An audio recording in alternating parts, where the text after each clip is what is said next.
हमारा जो नारा है वर्षों पुराना नारा है, कोई आज नया नहीं बना। जात पर न पात पर मोहर लगेगी हाथ पर। देखिए, जब तक सूरज चांद रहेगा हाथ के साथ हमारा हाथ रहेगा। जय कांग्रेस जिंदाबाद जिंदाबाद, जिंदाबाद थी, जिंदाबाद है और जिंदाबाद ही रहेगी। मैं आप सबसे कहना चाहता हूं, ये चुनाव है, इससे ना दिल्ली की सरकार बदलने वाली है ना देहरादून की सरकार बदलने वाली है। इस चुनाव से आपके बच्चों की किस्मत बदलने वाली है। इस सरकार से आपके भाग्य का फैसला होने वाला है। इस चुनाव से आपकी सड़क कैसी होगी, आपकी नाली कैसी होगी, आपका घर कैसा होगा, आपका आसपास का क्षेत्र कैसा होगा, इस चुनाव से वो फर्क पड़ने वाला है। तो इसलिए बहुत सारे लोग बहुत तरह की बातें कर रहे हैं, कोई बात चला रहा है, कोई बात चला रहा है। ये चुनाव इसलिए भी बहुत महत्वपूर्ण हो जाता है कि कहीं जो पिछले जिस तरीके से हमारे 5 साल 6 साल आपके यहाँ पर नगर निगम में हमारी मेयर के कारण और विधायक की आपसी झगड़े के कारण जो बर्बाद हुए, ये आने वाले 5 साल ऐसे ना बर्बाद हो, तो इसलिए चुनाव बहुत महत्वपूर्ण है। इसलिए सब आपको सभी मालूम है सबके बारे में। मैं एक प्रत्याशी तो हमारे साथ ऐसे भी है कि जो अगर मैं आज की डेट में आप सब लोगों के सामने कह रहा हूँ कि अगर वो आज एक बार में अपना साइन अपना नाम अगर वो पूरा लिख के दिखा दे ना, तो मैं आज के आज अभी के अभी माला छोड़ के चला जाऊंगा। जो व्यक्ति अपना नाम तक सही ना लिख सकता हो, जिसको कि कमल के फूल में और गोभी के फूल में अंतर ना नजर आए और जो उसको लिख भी ना सके, तो वो क्या वो काम कर पाएगा या क्या उनको योजनाओं की जानकारी होगी। केवल मंत्री जी का रट्टू तोता होकर काम नहीं चलने वाला, केवल मंत्री जी की उंगली पकड़कर काम नहीं चलने वाला। काम तब चलेगा जब आप अधिकारियों से काम करवाना जानते होंगे। आप लोगों को भी उन योजनाओं का लाभ तब मिल सकेगा जब आपके मेयर को इस बात की पता होगा कि कौन कौन सी स्कीम्स हैं, कौन कौन सी चीजों का लाभ आप लोगों को हो सकता है, तो तभी उन बातों का फायदा होगा। नहीं तो ऐसे रट्टू तोते तो पहले भी आए, पहले भी देखिए सरकार भाजपा की थी, मेयर भाजपा की थी, मंत्री भाजपा के थे, लेकिन आज भी आपकी यहाँ पर इनका सड़कों का हाल, नालियों का हाल, यहाँ पर जो वृद्धावस्था पेंशन है वो कब से नहीं मिली होगी, जो विकलांगता पेंशन है वो कब से नहीं मिले होंगे, जो बेटियों के लिए मैंने योजना बताई कन्या देवी गौरधन योजना, उसका लाभ कितने लोगों को मिला हो, तो सब आप लोगों की आंखों के सामने है। और मुझ पर ऐसा कोई दबाव ना तो भाजपा का हो सकता है, ना मुझ पर विधायक का हो सकता है, ना मुझ पर इनके संगठन का हो सकता है, क्योंकि मैं विपक्षी पार्टी का आदमी हूँ। कल के दिन जब आपकी दोबारा से नगर निगम की कोई टीम, अगर कोई अधिकारी ये वो करता है, दबाव बनाता है कि यहाँ से सारी झोपड़ियां इनको हटा दी जाए, या यहाँ से जितनी झुग्गियां हैं ये हटा दी जाए, या यहाँ से अतिक्रमण के नाम पे इन सारे मकानों को तोड़ दिया जाए, या यहाँ से इनके थड़े हटा दिए जाए, तो इस चीज का दबाव मुझ पर नहीं होगा, क्योंकि मैं भाजपा का आदमी नहीं हूँ, मैं तो विपक्ष का आदमी हूँ। तो मुझे कोई फर्क नहीं पड़ता कि मुख्यमंत्री क्या सोच रहा है या हमारा यहाँ का कैबिनेट मिनिस्टर, यहाँ का विधायक मेरे बारे में क्या सोच रहा है। मुझे जिताने का काम यहाँ की जनता करेगी, ना कि विधायक या मुख्यमंत्री। तो मैं जिम्मेदार अगर हूँ, अगर मैं जवाबदेह अगर हूँ, तो मैं आप लोगों के लिए हूँ, ना कि मैं विधायक के, सरकार के या मंत्री के लिए। तो मैं इसलिए आप लोगों से कह के जा रहा हूँ कि ये चयन बहुत महत्वपूर्ण है, ये चुनाव बहुत महत्वपूर्ण है। अगर हमने किसी तरीके के लालच में, किसी तरीके के लोभ में, किसी तरीके के बहलावे फुसलावे में आकर अगर अपने इस मतदान को, देखिए इसका नाम भी मतदान इसलिए रखा गया है कि आप बहुत सोच समझ के जिस तरीके से दान करते हैं ना, तो वैसे ही अपने आप वोट का दान करते हैं, मतदान करते हैं। अगर इसको हमने मत को बेचा, अगर हमने अपने वोट की कोई कीमत लगाई, तो आप समझ लीजिएगा कि एक वो कहा जाता है, उसमें कहावत आती है जब चुनाव आते हैं कि अगर 500 में वोट बिकाओगे तो फिर यही सड़कें पाओगे, अगर 500 में वोट बिकाओगे तो फिर ऐसे ही हालात पाओगे, कोई सुनने वाला नहीं रहेगा। और बहुत तमाम लोग आएंगे जो आपको शराब का लालच देंगे, तमाम आपको खाने की राशन किट का लालच देंगे, कोई साड़ियों का लालच देगा।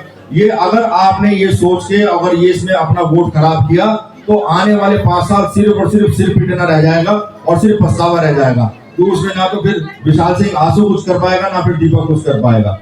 मैं आपसे एक वादा करके जा रहा हूँ कि मैं कोई नेता के तौर पे नहीं ये बातें कह रहा हूँ आपसे, मैं एक बेटे के रूप में, एक साथी के रूप में और एक सेवक के रूप में कह रहा हूँ, क्योंकि मुझे इस तरीके का कोई आपका कमीशन का लालच नहीं, कोई भगवान की जैसे गंगा माई की इतनी कृपा है कि सारे काम धाम सारी चीजें अपने सेट है। लेकिन मुझे सिर्फ एक मन में जो बात है, जब ये सीट रिजर्व होने वाली स्थिति आई, तो तब मौका मिला कि मैं आप लोगों के बीच में प्रत्याशी के रूप में आ सकूं, तभी मुझे पार्टी ने मौका दिया और मैं आज यहाँ पर इस रूप में खड़ा भी हूँ। तो दोस्तों इस चुनाव को बहुत ही गंभीरता से लीजिएगा, इस चुनाव को बहुत महत्वपूर्ण तरीके से आप समझिएगा। और जब आप दोनों बेटों को, अपने एक छोटे भाई को मेरे विशाल सिंह को और मुझे दीपक को, आप जब अपना आशीर्वाद देकर आने वाली 23 तारीख को वोट डालने का काम करेंगे तो ये दोनों आपके राम लखन, दोनों आपके भाई, दोनों आपके बेटे नगर निगम में पहुंचेंगे तो निश्चित रूप से आपकी ताकत, आपकी आवाज, आपकी शक्ति बनके खड़े रहेंगे। और आपको कभी ये, मैं फिर दोबारा दोहरा रहा हूं अपनी बात, कभी आपको ये पछतावा नहीं होगा कि आप लोगों ने किसी गलत आदमी का साथ दिया था। हम निश्चित रूप से आपके लिए चट्टान की तरह खड़ा रहूंगा। और कोई भी, मैं फिर दोहरा रहा हूं कि अगर एक भी कभी नगर निगम की किसी टीम के द्वारा आपको परेशान किया गया या कभी आपके घरों पर, आपके दुकानों पर, मकानों पर कोई कार्रवाई से, आप बेफिक्र होकर अपना रोजी रोटी करें, अपना काम करें, अपना सुरक्षित तरीके से आप लोग रहें, ये मैं वादा आपसे कर रहा हूं। आज इस चुनावी जनसभा में आए हुए सभी मातृशक्ति, हमारे युवा साथी, हमारे बुजुर्गवान, आज थोड़ा सा बारिश की वजह से हमारे इस कार्यक्रम में व्यवधान थोड़ा हो रहा है, लेकिन क्या करें कि मौसम ही अचानक से ऐसा हो गया। दोस्तों, सम्मानित मंच, हमारे यहाँ पर पार्षद पद के प्रत्याशी भाई विशाल सिंह मोनू जी, सम्मानित मंच में सभी का बहुत बहुत धन्यवाद। आपने अपना कीमती समय दिया और इतनी बारिश होने के बावजूद भी आप यहाँ डट के खड़े हुए मेरे साथ। मैं आपसे ज़्यादा कुछ नहीं कहूँगा, जो मेन मुद्दे थे वो दीपक भाई जी ने आपको बता दिए। आप हमें जिता के आगे लाइए, कार्य करने का काम मेरा होगा। मुझे आप कान पकड़ के भी आगे ला सकते हो, क्योंकि मैं आप ही के बीच का बच्चा हूँ, ये नहीं कि कोई बाहर से आया हूँ। आप भली भांति मुझे अच्छी तरीके से जानते हैं। आप कांग्रेस को वोट दीजिए, दीपक प्रताप जाटव को वोट दीजिए, मुझे वोट दीजिए। धन्यवाद। हमारे कांग्रेस के प्रत्याशी भाई दीपक जी, मेयर के प्रत्याशी भाई दीपक जी और पार्षद के प्रत्याशी भाई विशाल जी, और हमारे बड़े भाई पूर्व पार्षद मधु मिश्रा जी और सौरभ नेथानी जी, राकेश भाई हमारे बीच में, बाबूराम जी हैं, हमारे पार्षद प्रत्याशी के प्रतिनिधि के रूप में भाई हमारे आशीष जी हैं, यहाँ पे मनोज तिवारी जी हैं, पोखरियाल जी हैं, तमाम सब लोग, और हमारे बहुत ही आदरणीय, बहुत ही सम्मानित आदरणीय बनवाल साहब मैं प्रणाम करता हूँ। हमारे ताऊ जी खड़े हैं, हमारे बाबा भी बैठे हैं यहाँ पर, तमाम सब लोगों को मैं प्रणाम करता हूँ। चुनाव की बेला है। मुझसे पहले दीपक भाई ने कहा कि ये चुनाव बारिश में हो रहा है, ये चुनाव अप्रैल के माह होता था, सारे काम से हम निवृत्त होते थे, बच्चों के पेपर ख़त्म हो जाते थे, सब काम समाप्त हो जाते थे और उसके बाद तब ये चुनाव होते थे। लेकिन इस सरकार को चुनाव को टरकाते टरकाते जनवरी तक ले आई और ये सर्दी गर्मी, सर्दी बारिश हम सब लोग झेल रहे हैं। मेरी आप सबसे विनती है, चुनाव आ गया है, चुनाव में कोई मुद्दे की बात नहीं कर रहा है, कोई इधर की कर रहा है, कोई उधर की कर रहा है, लेकिन मुद्दे की बात कोई नहीं कर रहा है। इसलिए मैं आपसे कहना चाहता हूं कि अब आपसे नाते रिश्तेदारी निकालने के लिए बहुत सारे लोग आएंगे, आपको कहेंगे अरे भैया आप भी हमारे गांव का, हम भी आपके गांव के, इसलिए वोट हमका ही दीजिएगा। इस तरह की बात करने से आपके बीच में आएंगे। क्यों गलत बोल रहा हूं, सही बोल रहा हूं? अगर आप चाहते हो कि ऋषिकेश का मेयर, आपके क्षेत्र का विकास कैसा होना चाहिए, अगर ऋषिकेश का मेयर पढ़ा लिखा, शिक्षित और सबसे बड़ी बात ज्ञानी आदमी होना चाहिए, तो हमारा भाई दीपक, अगर आपने भी सुना होगा, सारी योजनाएं भाई दीपक ने आपको बताई। हमने ऐसे ही दीपक का चयन नहीं किया, ये दीपक की योग्यता है, ये दीपक का त्याग है कांग्रेस पार्टी के लिए जो उसका चुनाव हुआ है। अब आप लोगों पर बात है कि अब आप लोगों को सोचना है कि जातिवाद में पढ़ना है, क्षेत्रवाद में पढ़ना है, या फिर अपने शहर का विकास करना है। 3-3, 4-4 ईंधन की सरकार है।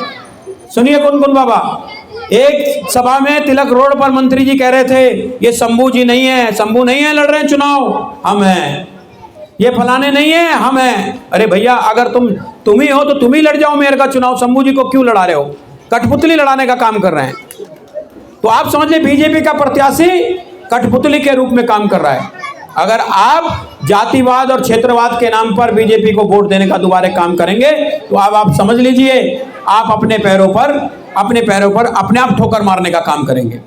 तो मेरी आपसे विनती है, ठोकर से बचिए, एकजुट हो जाइए। जैसे 2008 में आपने 2008 में आपने, मैंने कहा था मधु भाई को लेके आया था हम पुष्पा मिश्रा जी को, और आपने पूरी ताकत से सबने मिलकर पुष्पा मिश्रा जी को जिताने का काम किया, और तुम्हारी लड़ाई पुष्पा मिश्रा जी ने लड़ने का काम किया था। इसलिए मेरी आपसे विनती है कि आप सब लोग एकजुट हो जाइए, एक ताकत हो जाइए, और अब एक ताकत हो जाएंगे तो मैं गारंटी लेता हूं दीपक भाई की, मैं गारंटी लेता हूं विशाल की, मैं गारंटी लेता हूं हम दोनों लोगों की। आप लोग एक बार मौका दीजिए, इनको एक बार जिता के भेजिए, और ये आपसे वादा है, ये आपसे वादा है कि अगर हमारा मेयर बनता है, हमारे पार्षद बनते हैं, तो आपके क्षेत्र का विकास और आपके ऊपर जो बार बार आके हटाने का काम करते हैं, आपको उजाड़ने का काम करते हैं, उन सब लोगों